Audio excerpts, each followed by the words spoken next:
commander has told the Reuters news agency that the terror group has struck a deal with the Syrian regime to jointly control the province of Afrin.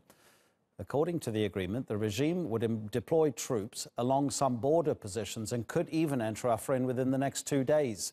The Syrian regime has yet to confirm the commander's claims. But let's speak now to Yusuf Alabarda, defense and security analyst who joins us from Ankara. Yusuf Alabarda, thank you for your time.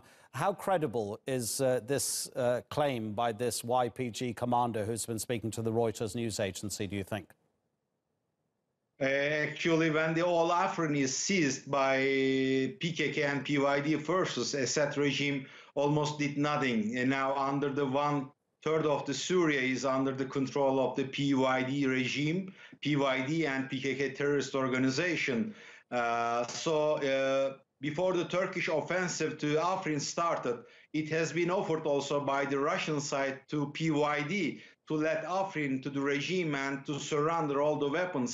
But as we know that the PYD and PKK terrorist organization didn't accept surrounding the weapons to the regime and leaving the Afrin area to the regime.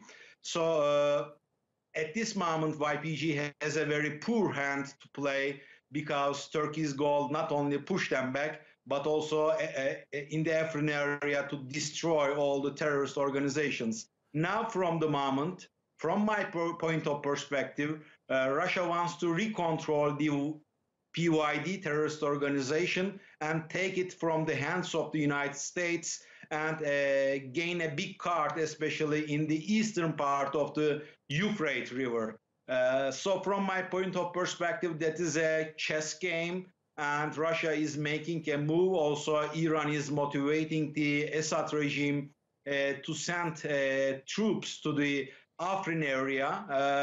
But the Turkish forces will not stop its operation even if the Assad regime forces arrive to Afrin area, because since from 8 years we can calculate that the Assad regime almost has no power to match with the Turkish armed forces in the area. But we will see in the near future what might be, in the easiest term, they might be a shield in order to protect the PYD to be demolished.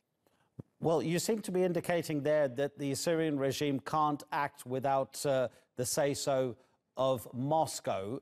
But what would the advantage be for the Syrian regime to send its troops into Afrin to stand side by side with the YPG, considering that the Syrian regime's forces are fighting all over the rest of the country? What would the advantage be to go to Afrin? Actually, to tell the truth, I cannot say that regime is deciding any issue in the especially western part of the Syria, because from the videos we can honestly say that Mr. Assad is being controlled by a colonel and get from his shoulder. It is very open now. So we can ask what will be the advantage of the Russia in order to force the regime forces to collaborate with the PYD issues. As I said in the first part, if the Assad regime and PYD collaborate, especially in the Afrin area, then the PYD may also collaborate with the Russian forces at the eastern part of the Euphrates River. So it might confine the movement area of the United States forces, which is collaborating in the eastern part of the Euphrates River. Your answers and your analysis, Yusuf, explain the complexities of this now 7th year of the Syrian war.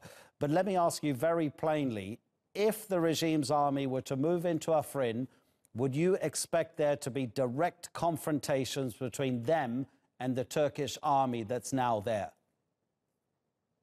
If the Syrian regime forces stays in the border of Afrin, which is very close to the Aleppo city, there won't be any clashes from my perspective. But if the regime forces enter to the city of Afrin, when the Turkish armed forces arrive to the city of Afrin, then they will hold probably a diplomacy in between Turkey and Russia. But if the regime forces directly comes to the mountainous area, which now the Turkish armed forces keeping it is olive branch operation, it will be a direct confrontation for Turkish armed forces. And I can say that regime forces cannot match with the Turkish armed forces in the mountainous area because they lost all their power since from 8 months, 8 years. Yusuf Alabarda, thank you for joining us on TRT World. We appreciate it.